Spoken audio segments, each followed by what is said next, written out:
ممنونم امام رضا که رام دادی تو حرمت. ممنونم امام رضا که رام دادی تو حرمت. حالا این دست منو این همه لطف و مکرمت.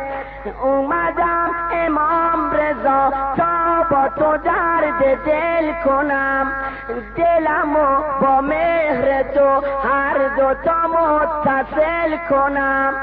آقا جون قربونتم،